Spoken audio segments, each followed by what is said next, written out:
Hello and welcome to my first ever video deck tech. I'm Solaris and this is Blue-White Control. To give you a broad overview, we are first presenting this beauty of a deck, and afterwards I will give you a strategy guide how to sideboard against every tier 1 and tier 2 matchup, which is currently available. This might be not up to date because there's some kind of 4-color Planeswalker Illumination and Ryamaguchi promoted just a few days ago. I'm not taking this into consideration, but every other matchup should be available. So we're diving into the key cards and the broad overview about the sideboard and the first 60 cards, and then afterwards we go into specific sideboarding technologies for each and every matchup. So let's start by addressing the elephant in the room, which is probably Dreamtrawler. Everybody loves playing Dreamtrawler and especially loves playing against Dreamtrawler in Theros Beyond Death Limited. In any case, this is our main win condition. It's a 6 mana, basically unkillable 5/5 flying lifelinker, which draws us extra cards. This card is amazing, and you should not play less than 3. Elspeth's Conquer Death, one of the best cards in Standard right now, especially good in combination with Teferi, another card which you can't play less than 4 of. We have 2 Birth of Meletis in the deck, which is a nice 2-for-1. It's basically a Wall of Blossoms that draws you a planes and gains you 2 life, especially good against aggressive matchups. Aethergust main deck. Right now everybody is playing either red or green in his deck, except for when you're playing against blue-white or Esper control, but then you can just discard it to Dreamtrawler or to Thirst for Meaning. So this card should be in the main deck for now in control decks or in every deck that plays blue. For Omen of the Sea, very good card, smoothes out your draws. You should not play less than 4 of. Dovin's Veto, three copies of Dovin's Veto, especially good against decks like Teemo Reclamation, also good against the Mirror, and so on. We have 2 Mystical Disputes main deck. They will be boarded out often, but for now I am thinking that 2 in the main board is probably fine. Card Draw Engines, Thirst for Meaning, very good instant speed, Thirst of Knowledge, 1 Chemist's Insight, and Narset. Narset draws you extra cards, and the static ability of Narset is very, very relevant, especially when you're playing against a lot of Uros or Hydroid Crasises. Teferi, as already mentioned, one of the best cards in Magic right now, in Standard Magic right now. It's the card that makes Hearthstone out of Magic. The passive is insane, and also it's just a 3 mana repulse that leaves behind a Planeswalker. 3 Absorbs. I think 4 are too clunky right now, but I think 3 is the correct number. And then we have 2 Shadow Disguise for aggressive matchup. I think 2 right now is probably right. I can see playing 3, but I think 2 is probably the correct number right now. Then we have in the land slots, we have 4 Castle Ardenvales, which is basically very important against the Mirror. We have like 1 Castle Ventress. This also works as a secondary win condition. Like we have like 8 duels, and we are playing 1 Fabled Passage and 1 Field of Ruin. Field of Ruin should probably be exchanged with Blast Zone right now. But in any case, this is the main deck. Let's head real quick to the sideboard. Oh, here we have the sideboard real quick. I will go over the cards. 1 Spectral Sailor, 1 Devout Decree, 3 Glass Caskets, 1 Aethergust, 1 Dovin's Veto, 1 Mystical Dispute, 2 Deputy of Detentions, 3 Archon of Sun's Grace, which is amazing, and you will see we will board it in basically every matchup. 1 additional Shadowless Sky against aggressive matchups, and 1 Heliod's Intervention, mostly for the sacrifice decks. I will talk about specific choices of the sideboard when we are heading to the specific matchups. Right now, let me just say that the sideboard I will present you right now is the sideboard strategy is not set in stone. You always have to think about like specific card choices your opponent makes and so on, and we will come to that with our first matchup, which is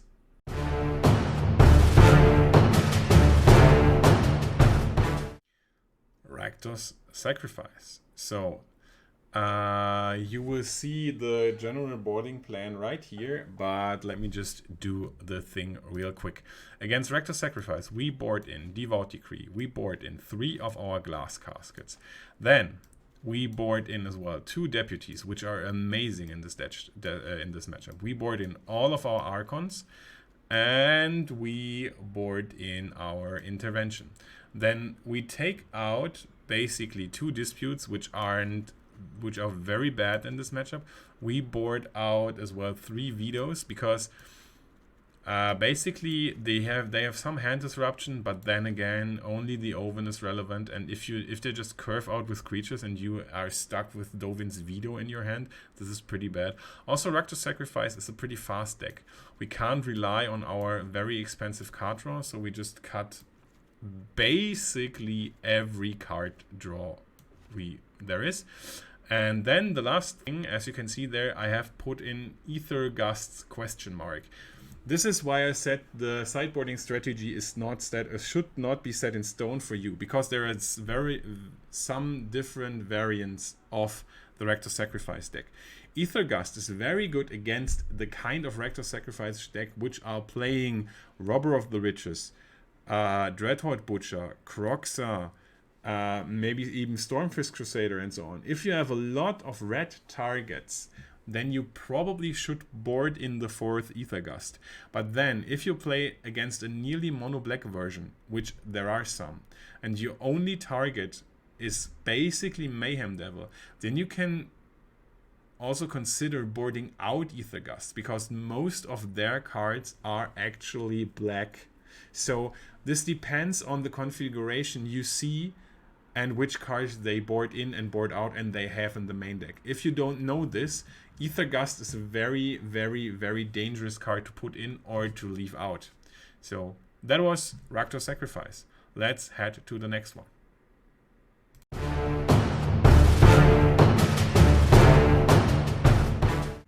For our next matchup, we have Bant Midrange or Bant Tramp. This is a very, very, very grindy matchup. What do we need in the matchup against Bant? We board in Spectre Sailor as a card draw engine. We board in the Gust.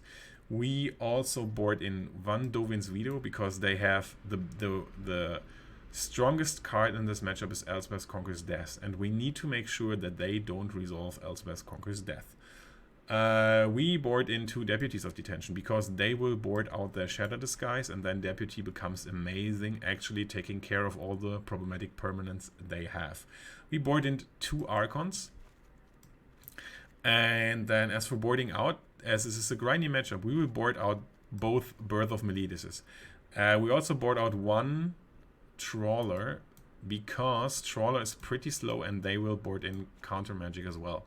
But we leave in 2 Trawlers and we have like 2 Archons left as additional win conditions. Then we board out 1 Shatter. We don't need that many Shatters against them. We board out 2 Thirst, because they aren't actually card advantage, because we basically always have to keep in Elspeth Conquers Death. We cannot discard this card because it's too good. And then we board out 1 Absorb. Absorb is slow.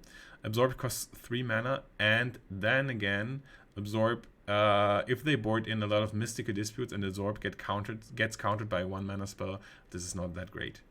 So that is it for Bant Midrange.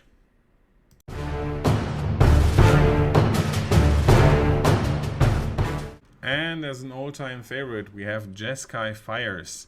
How to board against Skyfires. I think the matchup against Skyfires is in game 1 pretty good. And then they board in against this kind of Jeskai tempo, Jeskai aggro plan with a lot of Robber of the Riches, Legion Warlord, maybe even Tithe Taker. So what do we take in?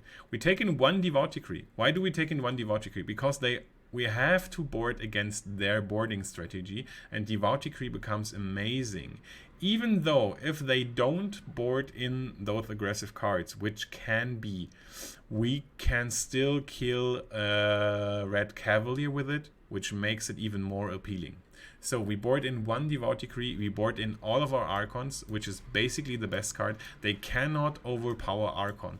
They only have so much Cavaliers in the deck, and Archon is pretty much going over the top of every Cavalier in short order. Then we board in 2 deputies as a catch-all against the problematic permanents, as I already said, and we board in the last Ether Gust. Ether Gust is also a hedge against the red early creatures and the red cavalier and even fires itself. For boarding out, we don't need shatters against them, I think, at least. This is a very aggressive approach of boarding out shatters against their plan of boarding in a lot of early creatures. But I think with 3 Archons, 2 Deputies, 4 Teferis, and Ethergust and Devout Decree, and even Birth of Meletis, we should be able to stem the bleeding. Then we board out 2 Mystical Disputes, because they are bad if they just have no mana. If they don't need to play mana, if they have fires. And we board out 2 Narsets as well. And 1 Chemist's Insight. So that was it for fires.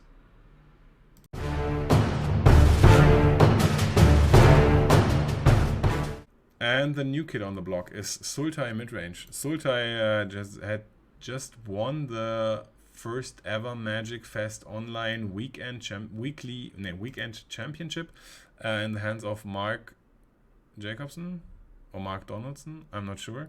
And we have to take this in consideration. How to board in against Sultai. We board in Dovin's Veto. We board in Spectre Sailor. We also board in 1 Gust, and we then again board into 3 Archons because they don't have any removal after sideboarding, I think. And we board in 2 Deputies again. So for taking out, we just take out Birth of Meletis, because Birth of Meletis again against in a pretty slow and grindy matchup, we don't need the Birth. We also take out 1 Shatter. We take out 2 Disputes because they have so much mana that Disputes become pretty bad. 2 Thirsts. And 1 Trawler.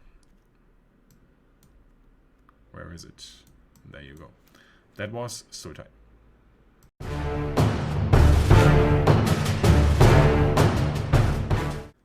And now we have the all-dreaded mono-red matchup. But no worries, mono-red is a pretty good matchup for this deck, and we have a lot of cards to side against them. Against mono-red, we can need all the removal. We board in Devout Decree, we board in 3 Glass Caskets, we board in the Ether Gust. We even board in the 2 Deputies, and we board in the 3 Archons, and even the 1 Shatter this guy. So for boarding out, we board out basically a lot of our counter magic, which is all of the Vetoes. Vetoes is only good against, I think, some variants play some burn spells like Shock and Light Up the Stage, and against Embercleave, but this is too slow. If they just crush us with creatures, this is very bad for us. We board out 2 Disputes. They are too slow for this matchup. We board out all of our Narsets because they basically don't draw extra cards, and we don't have the time to deploy Narset there. The same is true for Thirst for Meaning and Chemist's Insight. That is how we board against mono-reds.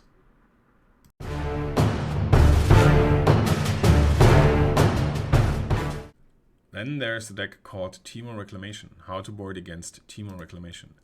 We board in 1 Gust, 1 Veto, 1 Dispute, 2 Deputies, and we take out 2 Shatters. We don't need them. We board out 1 ECD, and we take out 2 Birth of Meletis. This is basically everything. This was Teemo Reclamation.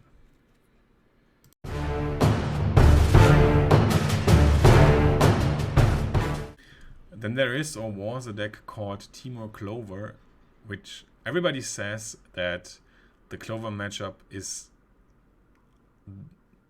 basically unbeatable for blue-white control. And I think the matchup is more like 50-50, because what was bad about the matchup was that the blue-white players were only playing 1 Dream Trawler. If you get an early Dream Trawler against Teemo Clover, you're in pretty good shape to win the game. So let's see how we sideboard. Against Teemo Clover, we board in 3 glass caskets. The the thing you need to do is to keep them from their card draw engines and from their card advantage engines. So you need to keep them from Edgewall Innkeeper and somehow Lucky Clover with Granted. So this is the uttermost priority. Just keep them from getting more card advantage. So we board in 3 Glass Caskets, 1 Gust. We also board in 2 Deputies, and then we board in Archons against them, because Archons are pretty amazing against them as well. We will also board in 1 Shatter and 1 Heliod's Intervention for taking care of their Clovers. Most of the time they will also just grant it for the Spear, and maybe even have the Great Henge. So Heliod's Intervention is a nice catch-all there. For boarding out, we don't need Birth of Meletis because they aren't that aggro. We also board out like 2 ECDs because they are too expensive.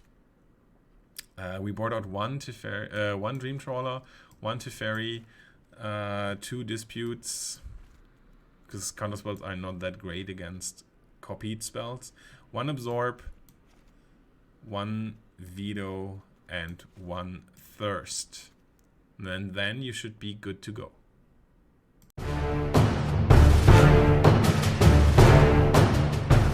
And now are some decks which have a little bit less metagame share than the first ones, but I still want to mention them.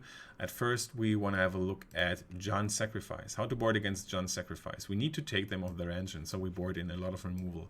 We board in basically 3 Glass Caskets, 1 Devout Decree. Even the Gust is pretty amazing against Jan. We board in 2 Deputies because they have no removal spells after boarding, and 1 Heliod's Intervention for Trail of Crumbs and the Oven. We board out Disputes, which are pretty bad against them after boarding. We board out 2 Vetoes. The same is true for an Rakdos Sacrifice, because they basically only have the Oven and the Trail of Crumbs, and the rest is creatures. And if you are stucking with Dovin's Veto in your hand when they just curve out with creatures, it's the worst feeling of the world. And then we board out Birth of Meletis and 2 Thirsts. And then you should be good to go.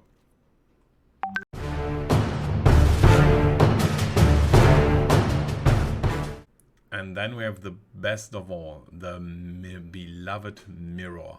So how do we board against the Mirror, or even Esper Control, which is basically the same, so I just put them together. So we board in Spectral Sailor. This small man is so amazing in this Mirror. We of course board in the Forest Dovin's Veto, the 3rd Mystical Dispute. We need 2 Deputies, because we need to take care of opposing ECDs and Teferis and so on. I will also board in 2 Archons. I'm not sure if this is correct, but so far it has been great for me to board in other cards that can trade off against Dream Trawler. We board out 2 Meletises, even though land drops missing is bad in the Mirror. Birth of Meletis has not enough impact in the game.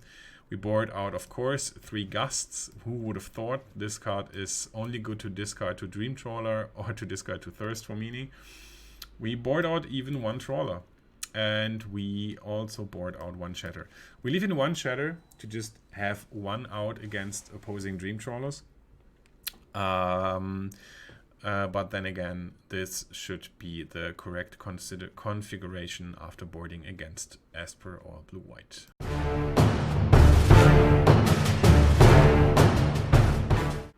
Next up on the list is Flash. How to board against Flash. Mainly blue-green. Sometimes there's blue-red and even Teemo, but now the plan is against how we board against blue-green Flash. We board in Spectral Sailor. Spectral Sailor is good for double spelling early and putting in a threat which he has to handle, and otherwise draws us a lot of cards. We board in 1 Gust. We also board in 1 Veto and 1 Deputy. 1 Mystical Dispute, and also the 3 Archons. For siding out, we take out all the Narsets. We board out 1 ECD because it's too expensive. The same is true for 1 Trawler. And then we board out 1 Shatter and 1 Meletis. So that is how we board against Flash.